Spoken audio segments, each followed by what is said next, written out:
Hello viewers, welcome to my channel ते कुक एफ हिंदी एक्सप्लेन। आज मैं आप लोग के साथ शेयर करने वाली हूँ माफिया किंग्स ऑब्सेशन। लेकिन हाँ, उससे पहले मेरे चैनल पे इतना ज़्यादा माफिया किंग्स है, मुझे तो पता ही नहीं था। कुछ लोग ये बोल रहे हो कि टॉप 3 चाहिए माफिया किंग, वो भी कल ही अपलोड करना है मुझे और ये बंद करना है। लेकिन ऐसा क्यों? टॉप जेके को भी बहुत लोग पसंद करते हैं और टॉप ते को भी। तो मैं एक कहानी अगर टॉप ते के ऊपर बनाऊंगी तो दूसरी कहानी जो है वो टॉप जेके पर होंगी। तो एक कहानी टॉप ते की नहीं है, टॉप जेके का है। नेक्स्ट कहानी मैं जब शेयर करूंगी उस पर टॉप ते होंगे, ठीक है। और अब ज़्यादा नाराज़ मत होना, इस कहानी को एंजॉय कीजिए। टॉप से क्या होते हैं? टॉप कोई भी हो, ते कुक लवर्स तो सबको सुन लेते हैं। अगर ते कुक लवर्स है तो सबको सुनना चाहिए, ठीक है। तो मैं आगे कहानी को शुरू करती हूँ, ओके। और यहाँ पे जो है जेके त्यांग के बारे में बहुत ही डीपली सोच रहे थे। वो उसको पूरी तरह से चाहते हैं, उसको अपना बना के रखना चाहते हैं। उसकी खोने की डर से ही जेके की हाथ पैर कांपने लगते हैं। वो उसको खोने के बारे में सोच भी नहीं सकते हैं, सिर्फ उसको देख ही जा रहे थे। किम तेयोंग को वो बहुत ज़्यादा पसंद करते हैं। और वहाँ पे जो है जिमिन त्यांग की डैड के पास जाते हैं उसको बोलने के लिए कि त्यांग जो है उसको जॉनकुक ने पकड़ लिया है और अपने पास पकड़ के रखा है। लेकिन उसको ये नहीं पता है कि जॉनकुक कहाँ रहते हैं। तो जिमिन ने सोचा कि मैं त्यांग की डैड को जाके बोल देता हूँ, मिस्टर आरएम उसको ढूंढ लेंगे। और फिर वो उसके पास जाते हैं। लेकिन वहाँ पे जाके जो देखते हैं, जिमिन बहुत ही घबरा जाते हैं। यहाँ पे आरएम जो है एक आदमी को गोली मार के मार देते हैं। वो आदमी जो है किम त्यांग को नहीं ढूंढ पा रहे थे, उसकी पता नहीं लगा पा रहे थे। इस वजह से आरएम गुस्सा हो जाते हैं और उसको शूट कर देते हैं और उसकी वहीं पे डेथ हो जाते हैं। जिमिन जाके ये देख लेते हैं। वो बहुत ही घबरा जाते हैं कि ये क्या हो गया है, ऐसा कैसे कर सकते हैं। इसका मतलब सच में किम त्यांग की डैड मिस्टर आरएम जो है ये माफिया किंग का लीडर है। तो अब मैं उसको क्या बोलूँगा कि वो जो सोच रहे थे वो सच है। अंकिल जो है एक माफिया किंग का लीडर है। ये बात सुनने के बाद जो है किम तेयोंग बहुत टूट जाएंगे और मैं अपने सोलमेट को इतना ज़्यादा टूटते हुए नहीं देख सकता हूँ। लेकिन मुझे ते को ढूंढने के लिए मिस्टर आरएम को बोलना पड़ेगा कि उसको जियोन जॉनकुक ने पकड़ लिया है। शायद वो उसको ढूंढ सकेंगे। मुझे कैसे भी करके ते को ढूंढना है। मेरी जान को कुछ नहीं होना चाहिए। मेरी बेबी बेयर जो है बहुत ही इनोसेंट है, उसके साथ इतना बुरा नहीं होना चाहिए। मुझे उसके लिए बहुत ही फिक्र हो रहा है, पता नहीं उसको कहाँ रखा है। आरएम जो है वो दूसरी लोगों के साथ बातें करने लग जाते हैं और बोलते हैं मैंने उसको एक काम दिया था मेरे सन को ढूंढने की, लेकिन वो नहीं ढूंढ पाया। मेरा दिमाग फट रहा है। अब जो है वो एक और आदमी को बोलते हैं तुम जाके पता लगाओ कि किम तेयोंग कहाँ है, उसको किसने पकड़ा है। मेरे सन को कुछ नहीं होना चाहिए। किम तेयोंग को अगर कोई खरोच भी आया ना, मैं तुम सब लोगों को मार दूंगा। मिस्टर आरएम का राइट हैंड है योंगी। योंगी को बहुत विश्वास करते हैं मिस्टर आरएम। वो उसको बोलते हैं तुम अब पता लगाओगे कि तेयांग कहाँ है, कैसे भी करके उसको ढूंढ कर लाओ। मुझे मेरा बेटा चाहिए, वो भी जिंदा। उसको कोई भी खरोच नहीं आना चाहिए। अगर उसको कुछ हुआ तो मैं तुम सब लोगों को मार दूंगा और मैं तुम पे बिलीव करता हूँ कि तुम उसे ढूंढ लोगे। जिमिन जो है वो बाहर से ये सब कुछ देख रहे थे। वो बहुत ही डरे हुए थे। वो यही सोच रहे थे कि मैं क्या करूँ। क्या मैं अंकल को जाके बोल दूँ कि किम तेयोंग को जियोन जॉनकुक ने पकड़ लिया है। जिमिन कुछ और सोच पाते इससे पहले आरएम उसको देख लेते हैं और बोलते जिमिन शी तुम यहाँ पे क्या कर रहे हो। और फिर जिमिन जो है ऐसा एक्ट करते हैं कि वो अभी अभी आया है और बोलते कि वो मिस्टर आरएम मैं आपके साथ कुछ बात करने के लिए आया था। वो बोलता है कि कोई बात नहीं, अंदर आ जाओ, बोलो क्या बोलना चाहते हो और तुम यहाँ पे क्या कर रहे हो। जिमिन बोलता है कि वो मैं तियांग के बारे में। तो मिस्टर आरएम बोलते हैं वो तियांग घर पे नहीं है, वो तुमसे बाद में मिल लेगा। वो बोलता है कि नहीं, मैं उसको ढूंढने के लिए यहाँ पे नहीं आया हूँ, मैं आपको ये बताने के लिए आया हूँ कि तियांग कहाँ पे है। मिस्टर आरएम बहुत ही शौक हो जाते हैं कि इसको कैसे पता कि वो कहाँ पे है, क्योंकि मिस्टर आरएम जो है ये न्यूज़ को छुपा के रखा है सब लोगों से कि किम त्योंग को कोई किडनैप कर लिया है। तो वो चौंक जाते हैं कि क्या बोल रहे हो, मेरे किम त्योंग को कुछ नहीं हुआ है, ठीक है, तुम्हें कोई गलत फैमिली हो गए हैं। तो जिमिनशी बोलता है कि नहीं अंकल, मैं जानता हूँ किम त्योंग को कोई पकड़ के ले गया है, वो कोई और नहीं, वो मिस्टर जियोन जॉनकुक है, mafia king Jeon Jungkook. Mister RM बहुत ही शॉक हो जाते हैं, क्या माफिया किंग जियोन जॉनकुक? मैं भूल कैसे गया, मुझे लगा ही था। इसके अलावा ऐसे काम कोई और नहीं कर सकते हैं, ये जियोन जॉनकुक की हरकत है। मेरे सन को अगर कुछ भी हुआ ना तो मैं उसको छोड़ूंगा नहीं। वो बदला लेना चाहते हैं तो फिर मेरी सन के साथ, लेकिन मैं ऐसा नहीं होने दूंगा क्योंकि मेरे सन जो है इनोसेंट है, मैं उसको कैसे भी करके बचा लूँगा। जिमिनशी बोलते हैं कि अंकल कि ये जीवन जन को कहाँ रहते हैं, मुझे बताइए, मैं किम त्योंग को लेकर आता हूँ। आरएम जिमिनशी के सर पे हाथ रखते हैं और बोलते हैं, सन तुम घर पे जाओ, तुम्हें कुछ नहीं होना चाहिए क्योंकि तुम मेरी बेटी की सोलमेट हो। मैं जानता हूँ वो तुम्हारे साथ बहुत ही अटैच है, अगर तुम्हें कुछ हो जाएगा तो उसको बहुत तकलीफ़ होगा। मैं चाहता हूँ कि तुम सेफ रहो, तुम इस झमेले में मत पड़ो। तुमने मुझे ये इन्फॉर्मेशन दिया है, बहुत अच्छा किया है, बहुत बहुत शुक्रिया, लेकिन तुम्हारी जान की बहुत खतरा है, तुम्हें अपने घर जाना चाहिए और कुछ दिन जो है तुम कहीं पे चुप जाओ, तुम्हें यहाँ रहना ठीक नहीं होगा। जिमिन बोलता है, नहीं मैं कहीं पे भी नहीं जाऊँगा जब तक मेरी सोलमेट मुझे नहीं मिल जाएगा। मैं किम त्योंग को ढूंढे बिना कहीं पे भी नहीं जाऊँगा, मुझे तेज चाहिए और कैसे भी करके मैं उसको ढूंढ के ही रहूँगा। यूंगी बोलता है, तुम्हारा दिमाग ख़राब हो गया है क्या? बॉस ने कहा ना वो ढूंढ लेंगे, मैं ढूंढ लूँगा उसको, तुम्हें इन सारी झमेलों में पड़ने की ज़रूरत नहीं है, जाओ अपने घर जाओ। यूंगी की बात सुन के जिमी को बहुत गुस्सा आता है और बोलते कि तुम होते कौन हो मुझे इस तरह से बोलने वाले। मैं अपनी तेई के बिना कहीं पे भी नहीं जाऊँगा, मैं उसको ढूंढ के ही रहूँगा। मैं अपने घर पे तो जाऊँगा लेकिन तेई को भी ढूंढूँगा कैसे भी करके। आप मुझे जियोन जॉनकुक का एड्रेस दीजिए। आरएम बोलते हैं, तुम्हारा दिमाग ख़राब हो गया है क्या लड़का, तुम अपने घर पे जाओ, तुम समझ नहीं रहे हो कि तुम क्या बोल रहे हो। मैं जानता हूँ कि वो कौन है और क्या है, मैं ये जान गया हूँ कि जियोन जॉनकुक जो है मेरे सन को पकड़ के ले गया है। ये बात जानने के बाद भी मैं कुछ नहीं कर पा रहा हूँ, इसका मतलब तुम समझ रहे हो कि वो क्या है। मुझे इसके लिए प्लान करना पड़ेगा कि कैसे मैं अपने सन को हाथ से निकाल लाऊँ। अगर मैं तुरंत कोई एक्शन लूँगा ना तो मेरी बेटी की जान तो जाएंगी ही, साथ में तुम भी मरे जाओगे और मैं ऐसा नहीं चाहता हूँ। मैं चाहता हूँ कि तुम दोनों ही सेफ रहो। जिमिन बोलता है, मेरी जान की कोई परवाह नहीं, मैं सिर्फ किम त्योंग के बारे में सोच रहा हूँ, मुझे मेरा सोलमेट चाहिए और मैं उसको ढूंढने के लिए कुछ भी करूँगा।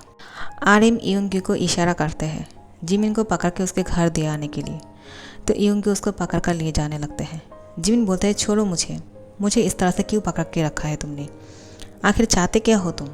मैं यहाँ से नहीं जाऊँगा ये जाने बिना कि जियोन जॉनकुक के घर कहाँ पे है और उसने किम त्योंग के साथ क्या कर रहा है, उसको कहाँ पे रखा है।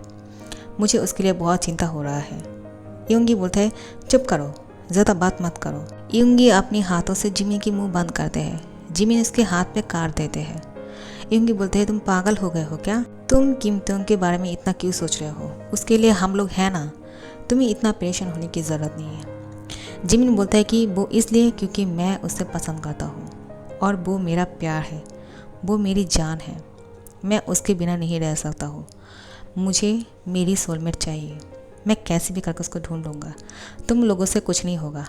इतने दिन हो गए हैं अभी तक उसको ढूंढ नहीं पाए हो और ये पता नहीं लगा पाए हो कि किसने उसको किडनैप किया है। तुम लोग क्या कर सकते हो, कुछ नहीं कर सकते हो। यूंगी उसको आंखें घूर के देखते हैं और बोलते कि यूंगी जिमिन को बोलते हैं, मैं तुम्हें पसंद करता हूँ, मैंने तो सोचा था कि तुम सिर्फ तेई को अपना सोलमेट समझते हो, लेकिन तुम तो उसको प्यार करते हो। मुझे ये बिल्कुल भी अच्छा नहीं लगा, दोबारा से तुम्हारे मुंह से ये बात नहीं सुनना पसंद करूँगा, ठीक है? अब तुम अपने घर पे रहो। और फिर जिमिन को अपने घर पे छोड़ देते हैं। जिमिन बोलता है कि मैं तुम्हें बिल्कुल भी पसंद नहीं करता हूँ, तुम लोग बहुत बुरे हो, मैं जानता हूँ, तुम लोग भी माफिया किंग हो और जियोन जॉनकुक की तरह तुम लोग भी बुरे काम करते हो। और तेई को ये बात मैं बोल दूँगा कि उसके डैड भी माफिया किंग की लीडर है। यूंगियो उसको चुप कराते हैं, बोलते कि चुप रहो, ये बात किसी को नहीं पता चलना चाहिए। अगर ये बात मिस्टर आरएम को पता चल गया ना तो तुम यहाँ से भी मरे जाओगे, वहाँ से भी मरे जाओगे। मैं चाहता हूँ कि तुम सेफ रहो और तुम जो है ये सारी बातों से दूर रहो। ये तुम्हारे लिए बहुत अच्छा है। तुम इन सारी झमेलों में मत पड़ो, ठीक है? क्योंकि तुम मेरे लिए बहुत ख़ास हो और मैं तुम्हें यूं ही खोना नहीं चाहता हूँ। मैं जानता हूँ तुम हम लोगों से नफरत करते हो, ये सही भी है, लेकिन मेरी प्यार जो है तुम्हारे लिए बहुत ही प्योर है। जिमिनशी, तुम मेरी बातों को ध्यान से सुनना, इन सारी झमेलों में मत आना, क्योंकि मैं इतनी सारी चीज़ों को एक साथ हैंडल नहीं कर पाऊँगा। पहले तुम्हारी सोलमेट को ढूंढ लेने दो, उसके बाद जो भी करना है, जो भी बोलना है बाद में करना। अभी ऐसा कोई भी काम मत करना जिससे तुम भी फंस जाओगे, ठीक है? और जिमिनशी को उसके घर पे छोड़ देते हैं। और यहाँ पे जियोन जॉनकुक तेयांग की मूड को थोड़ा सा बेटर फील कराने के लिए जेके तेयांग के साथ हनीमून मनाने के लिए उसको पेरिस लेकर जाना चाहते हैं, लेकिन तेयांग जाने के लिए नहीं मानते हैं। वो तैयार नहीं थे, वो ऐसे ही लेटे हुए थे। जेके किम तेयोंग को बहुत ही प्यार से बोलते, ते जल्दी से तैयार हो जाओ, क्योंकि आज हम दोनों पेरिस जाने वाले हैं, हम दोनों की हनीमून के लिए। क्योंकि शादी के बाद हम दोनों ने बाहर नहीं गए हैं। तुम्हारी मूड जो है बहुत ही फ्रेश हो जाएगा, तुम्हें अच्छा लगेगा। चलो जल्दी से उठ जाओ, हरी आप। लेकिन तेयांग नहीं उठते हैं, वो ऐसे ही सोए रहते हैं। जॉनकुक बोलते हैं, अगर तुम खुद नहीं तैयार होगे तो फिर मैं तुम्हें तैयार कर दूंगा। लेकिन इसकी ये सारी बातों को वो इग्नोर करते हैं, उसकी बातों पे बिल्कुल भी ध्यान नहीं था। तेयांग किसी और ही ख्यालों में खोए हुए थे। वो यही सोच रहे थे, मेरे डैड क्या सच में माफिया किंग की लीडर है? और क्या मेरी मॉम इस वजह से उनको छोड़ के चला गया था? और मेरी सोलमेट के साथ कुछ बुरा तो नहीं हुआ ना? वो सब लोग ठीक तो होंगे ना? वो इन सारी बातों में उलझे हुए थे। जॉनकुक जो है उसको बहुत बार वार्निंग देते हैं, अगर तुम अभी नहीं उठोगे, अगर तुम अभी तैयार नहीं हुए तो फिर मैं तुम्हारे साथ इतना ज़्यादा बुरा करूँगा कि तुम चल भी नहीं पाओगे। सुन रहे हो? जल्दी से उठ जाओ। लेकिन तेयांग उसकी बातों पे अभी भी ध्यान नहीं दे रहे थे, वो अभी भी उलझे हुए थे अपने सवालों पे। जेके अभी उसके पास जाते हैं और उसकी माउथ को अपनी तरफ टर्न करते हैं और उसको किस करना शुरू करते हैं। तेयांग जो है अभी भी उसकी तरफ कोई भी ध्यान नहीं दे रहा था। उसके साथ ये सब कुछ हो रहे थे, लेकिन उसको कोई भी फ़र्क नहीं पड़ रहा था। वो अपनी ही सोच में डूबे हुए थे। जेके को बहुत ज़्यादा गुस्सा आ रहे थे, इसलिए वो एग्रेसिवली उसके साथ ये सब कुछ करते हैं और इंटीमेट होते हैं। और फिर ये सब कुछ करने के बाद वो खुद ही तेयांग को क्लीन कर देते हैं और उसको तैयार करते हैं उसके साथ लेकर जाने के लिए पेरिस हनीमून के लिए। तेयांग को अब होश आते हैं कि वो लोग बाहर जा रहे हैं और वो मन में थोड़ा सा खुश होते हैं कि चलो मुझे बाहर जाने का मौका मिला, मैं वहाँ से भाग जाऊँगा और फिर मैं अपनी सोलमेट और मॉम डैड को बचा लूँगा, कोई कुछ नहीं कर पाएंगे। वो यही सोच के खुश हो रहे थे कि चलो बाहर जाके मैं उन लोगों से मिल सकता हूँ। लेकिन उसको नहीं पता था कि जॉनकुक उसको किस तरह से प्रोटेक्ट करके ले जाएंगे, किसको देखने भी नहीं देंगे। और जॉनकुक जो है उसको बहुत ही अच्छे तरह से तैयार करते हैं और ख़ुद ही तैयार करने के बाद वो ते को देख ही जा रहे थे और बोलते कि ते तुम इतना ज़्यादा ब्यूटीफुल क्यों हो? मैंने इससे पहले इतना ज़्यादा ब्यूटीफुल किसी को नहीं देखा है। तुम्हारे जितना खूबसूरत अगर कोई सामने हो तो कोई किसी को कैसे रोक सकता है? मैं तो बहुत ही तुम्हारे प्यार में खो चुका हूँ। मुझे ऐसा लग रहा है कि मैं तुम्हारे बिना मर ही जाऊँगा। और तेयांग को हक करते हैं। तेयांग जो है कुछ रिस्पॉन्स नहीं करते हैं, सिर्फ खड़े रहते हैं। जॉनकुक बोलते हैं, बेबी क्या तुम खुश नहीं हो कि हम दोनों हनीमून पे जा रहे हैं? थोड़ा सा मुस्कुराओ, वरना मैं दोबारा से तुम्हें पनिशमेंट दूंगा। तेयांग जो है वो बाहर जाने के लिए थोड़ा सा मुस्कुराते हैं। जेके बहुत खुश हो जाते हैं और बोलते हैं कि मैं जानता हूँ ये स्मेल जो है बहुत ही फेक है, अगर तुम दिल से करते तो मुझे अच्छा लगता। लेकिन चलो कुछ भी हो, तुम मेरी बात सुन के स्माइल तो किया, इसलिए मैं बहुत खुश हूँ। और फिर इसके हैंड को पकड़ते हैं और तेयांग को साथ में लेकर जाने लगते हैं। तेयांग अच्छी तरह से चल नहीं पा रहा था। जॉनकुक बोलता है कि क्या हुआ, तुम जाना नहीं चाहते हो क्या? इस तरह से क्यों चल रहे हो? कुछ हुआ है क्या? वो इस तरह से पूछ रहे थे कि उसको कुछ पता ही नहीं है उसने तियांग के साथ क्या कर रहा था इतनी दिनों से, वो कैसे अच्छी तरह से चल पाएंगे। अब जो है तियांग अच्छी तरह से चलने की कोशिश करता है, लेकिन उसको पैर में दर्द हो रहे थे, वो अच्छी तरह से नहीं चल पा रहा था, उसकी बॉडी गिव अप कर रहे थे। तो फिर जॉनकुक उसको गोद में उठा लेते हैं बिल्कुल नई नवेली दुल्हन की तरह और उसको कार पे बैठा देते हैं और तियांग अब बाहर देखने लगते हैं। उसको बहुत ही अच्छा फील हो रहा था, वो अंदर से खुश था कि बहुत दिन बाद उसको बाहर की व्यू देखने को मिला। इससे पहले वो कितना ज़्यादा खुश थे, बहुत जगहों पे वो घूमते थे, अपनी सोलमेट के साथ एंजॉय करते थे, पार्टी करते थे। और जेके ने जब से उसको पकड़ के यहाँ पे लेकर आए हैं, सिर्फ एक कमरे में उसको बंद करके रखा है, उसको ज़्यादा चलने भी नहीं देते हैं सिवाय अपने कमरे में। वो उसको कमरे में हमेशा बंद करके रखते हैं ताकि उसको कोई देख ना पाए, उसकी खूबसूरती की कोई तारीफ ना करे। उसको इतना ज़्यादा जेलस होते हैं, वो बिल्कुल साइको बन जाता है अगर कोई उसको देख के बोलते हैं ये लड़का कितना ज़्यादा ब्यूटीफुल है, बहुत ही हैंडसम है, तो जॉन को उसकी जुबान काट देते हैं। वो इतना ज़्यादा ख़तरनाक है। अब तियांग को बाहर आने के बाद थोड़ा सा सुकून मिलते हैं, वो बहुत ज़्यादा खुश लग रहे थे। पहली बार वो मुस्कुरा रहे थे जॉन के सामने, वो भी दिल से। जॉन को उसको देखते ही रहते हैं, बोलते कि मैंने जब तुम्हें कहा था स्माइल करने के लिए वो बहुत ही फेक था, लेकिन चलो मैंने उसे भी एक्सेप्ट कर लिया। लेकिन अब जो तुम्हें मैं खुश देख रहा हूँ ना, मुझे बहुत सुकून मिल रहा है। मुझे पता नहीं था कि तुम बाहर आने के बाद इतना ज़्यादा खुल के हंसोगे, तो फिर मैं तुम्हें कब का बाहर लेकर आता। तुम्हें तो फिर घूमना पसंद है, तो तुमने मुझे कहा क्यों नहीं।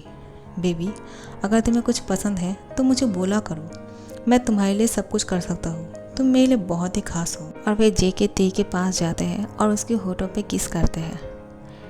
एक किस जो है बहुत ही जेंटल किस था। तियांग को पहली बार फील हुआ कि एक माफिया जो है वो इस तरह से भी किस कर सकते हैं, वरना वो तो हमेशा उसके साथ एग्रेसिवली किस करते हैं, बहुत ही हंग्री हो जाते हैं। लेकिन एक किस बहुत ही अच्छा था। सो गाइस, मैं इस पार्ट को यहाँ पे ख़त्म कर रही हूँ, ठीक है। नेक्स्ट पार्ट के लिए इंतज़ार करना, और अच्छा लगे तो लाइक कमेंट शेयर कर देना और सब्सक्राइब कर देना। Thank you so much for watching.